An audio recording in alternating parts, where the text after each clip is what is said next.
نحمده ونصلي على رسوله الكريم أما بعد وعن قتادة رضي الله تعالى عنه قال قلت لأنس رضي الله تعالى عنه أكانت المصافحة في أصحاب رسول الله صلى الله عليه وسلم قال نعم رواه البخاري أو كما قال عليه الصلاة والسلام يا رب صل وسلم دائما أبدا على حبیبک خیر الخلق کلہم۔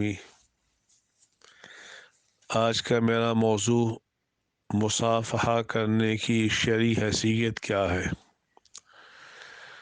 چنانچہ حضرت قتادہ رضی اللہ تعالی عنہ سے روایت ہے، یہ حضرت قتادہ یہ بڑے تابعین میں سے ہیں۔ یہ فرماتے ہیں میں نے حضرت انس رضی اللہ تعالی عنہ سے سوال کیا اکانت المصافحۃ فی اصحاب رسول اللہ صلی اللہ علیہ وسلم، کیا مصافحہ کرنا رسول اکرم صلی اللہ علیہ وآلہ وسلم کے صحابہ سے ثابت ہے کہ جب وہ ایک دوسرے سے سلام کیا کرتے تھے تو مصافحہ بھی کیا کرتے تھے؟ قال نعم، تو حضرت انس نے فرمایا جی ہاں، مصافحہ کرنا صحابہ کرام رضوان اللہ تعالی علیہم اجمعین سے ثابت ہے۔ اب مصافحہ کتنے ہاتھوں سے کرنا چاہیے؟ تو غالباً 2 ہاتھوں سے مصافحہ کرنا سنت ہے۔ صحابی کہتے ہیں کفی علی کفی رسول اللہ صلی اللہ علیہ وسلم، اور دونوں ہاتھوں سے صحابی کہتے ہیں میرے دونوں ہاتھ کفی علی کفی رسول اللہ صلی اللہ علیہ وسلم، میرا ایک ہاتھ رسول اکرم صلی اللہ علیہ وسلم کے دونوں ہاتھوں میں تھا۔ تو اس سے معلوم ہوا کہ حضور صلی اللہ علیہ وسلم دونوں ہاتھوں سے سلام کر رہے تھے، اور یہ ممکن نہیں ہے حضور کے دونوں ہاتھ ہوں اور صحابی کا ایک ہاتھ ہو۔ صحابہ تو چاہتے تھے ہمارے جسم کا ایک ایک حصہ رسول اکرم صلی اللہ علیہ وسلم کے جسم کے ساتھ ٹچ ہو تاکہ برکت حاصل ہو۔ تو اس حدیث سے معلوم ہوا کہ دونوں ہاتھوں سے مصافحہ کرنا یہ سنت ہے۔ چنانچہ علامہ نووی رحمہ اللہ تعالی نے شرح مسلم کے اندر نقل کیا ہے کہ جب بھی ایک دوسرے سے آدمی ملاقات کرے اس وقت مصافحہ کرنا سنت اور مستحب ہے۔ اعلم ان المصافحۃ سنت و مستحبۃ عند کل لقاء۔ اور علامہ نووی رحمہ اللہ تعالی نے شرح مسلم کے اندر یہ بھی نقل کیا ہے کہ ہمارے معاشرے میں جو عصر کی نماز کے بعد اور فجر کی نماز کے بعد جب امام صاحب سلام پھیر لیتے ہیں اور جب دعا ختم ہو جاتی ہے تو لوگ امام صاحب سے اور ایک دوسرے سے مصافحہ کرتے ہیں، اس کی حیثیت کیا ہے؟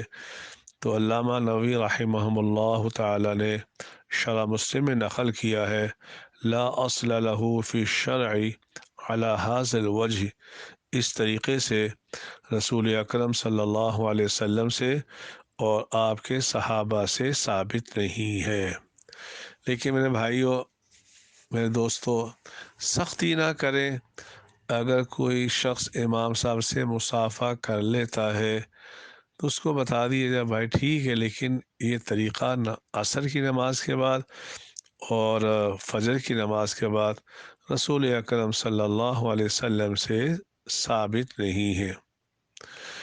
یہاں تک کہ مولانا قاری علیہ رحمۃ اللہ الباری نے لکھا ہے کہ کافی مدت سے دیکھنے میں آیا ہے کہ نماز سے پہلے لوگ مسجد میں داخل ہوتے ہیں اور ایک دوسرے سے گفتگو کرتے ہیں اور بحث کرتے ہیں، کوئی مسئلہ مسائل کی ڈسکس بھی کرتے ہیں، لیکن ثم اذا صلوا، لیکن جب نماز پڑھ لیتے ہیں، یتصاحفون، یتصافحون، تو وہ ایک دوسرے سے مصافحہ کرتے ہیں، حالانکہ اس سے پہلے نہیں کرتے۔ تو مولا علی قاری کہتے ہیں فَأَيْنَ هَذَا مِنَ السُنَّةِ الْمَشْرُوعَةِ، یہ طریقہ سنت سے کہاں ثابت ہے؟ لہذا ہمیں وہ کام کرنا چاہیے جو سنت سے ثابت ہے۔ یہاں تک کہ علامہ نووی رحمہ اللہ تعالی فرماتے ہیں بے ریش لڑکے سے مصافحہ کرنے سے اجتناب کرنا چاہیے۔ کتنی احتیاط شریعت نے دے رکھی ہے، بے ریش لڑکے سے مصافحہ کرنے میں احتیاط کرنی چاہیے۔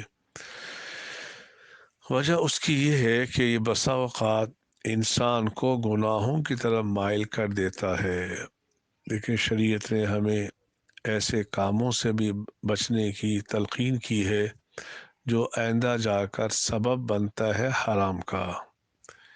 اسی لیے رب العالمین نے، بعض لوگ کہتے ہیں کہ زنا کی حرمت قرآن میں کہاں ہے، زنا کی حرمت قرآن میں کہاں ہے؟ تو اتنی شدت لفظ حرام میں نہیں ہے میرے بھائیوں، جتنی شدت اس تعبیر میں ہے وَلَا تَقْرَبُوا الزِّنَا۔ زنا کرنا تو درکنار، وہ چیزیں جو زنا کے اسباب بنتی ہوں ان کے قریب جانے سے بھی شریعت مطہرہ نے اور قرآن نے منع کیا ہے۔ اس لیے مصافحہ کرنے سے گناہ جڑتے ہیں۔ رسول اکرم صلی اللہ علیہ وسلم فرمایا کرتے تھے کہ جب ایک مسلمان دوسرے مسلمان سے مصافحہ کرتا ہے تو ان کے ہاتھ چھوڑنے سے پہلے پہلے اللہ ان دونوں کے گناہ صغیرہ معاف فرما دیتے ہیں۔ اللہ مجھے بھی آپ کو بھی اس سنت پہ عمل کرنے کی توفیق عطا فرمائے۔ وآخر دعوانا ان الحمد للہ رب العالمین، للہ رب